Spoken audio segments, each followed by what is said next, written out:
আমি বিএনপি থেকে অলরেডি অব্যাহতি নিয়ে আমি জামাতে যোগদান করছি।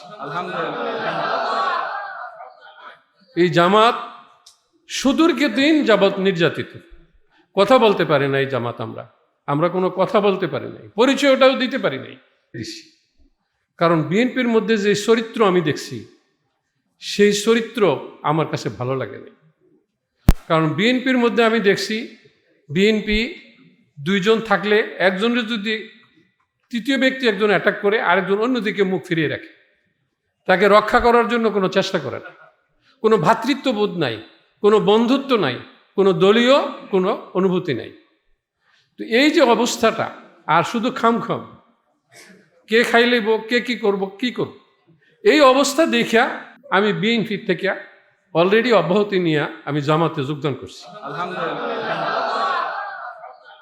এই জামাত সুদীর্ঘ দিন যাবৎ নির্যাতিত, কথা বলতে পারি নাই জামাত। আমরা কোনো কথা বলতে পারি নাই, পরিচয়টাও দিতে পারি নাই।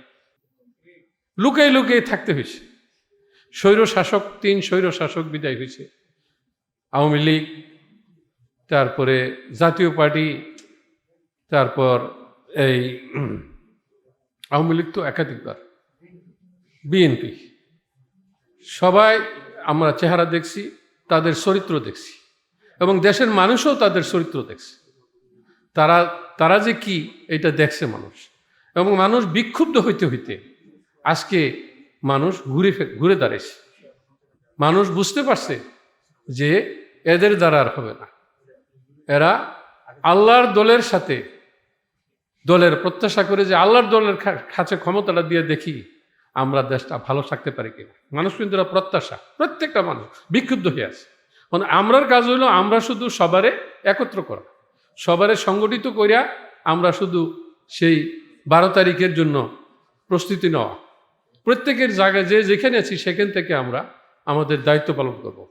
আর আমরা যদি দায়িত্ব পালনে সবাই ব্যর্থ হই, তাইলে জাতির জন্য দুর্ভাগ্য হবে। এরকম সুযোগ আমরা হয়তো আর জীবনে কোনোদিন পাবো কিনা জানি না। আল্লাহ আমাকে সুযোগ আল্লাহ করে দিছে। কারণ সেদিন যে সুযোগটা আমাদেরকে আল্লাহ করে দিছে, আমি লক্ষ্য করছি যে একটা শিশু 5-7 বছর, 10 বছর, 8 বছরের শিশুটির ওই দিন ধরে রাখা যায় না। এই শিশুটির কে পাগল করলো? কুমিল্লার মতো শহর, একটা শহরের মধ্যে লক্ষ লোকের সমাবেশ হয়ে গেল, কেউ কোনো ডাকও দেয় নাই, মাইক দিয়ে কোনো বলেও নাই যে তোমরা আসো। শিশুটি, আমার 2 নাতি, এই 10-12 বছর বয়স, এটিরে দরজা আটকে রাখতে পারি নাই। কেন আমরা চলে যাবো, আমরা মিছিলে যাব। কোন দিক দিয়ে লুকিয়ে মিছিলে চলে গেছে। তো এই যে একটা অনুভূতি আল্লাহ জাগরিত করছে আমাদের মধ্যে, এটাও একটা আল্লাহর খাস রহমত।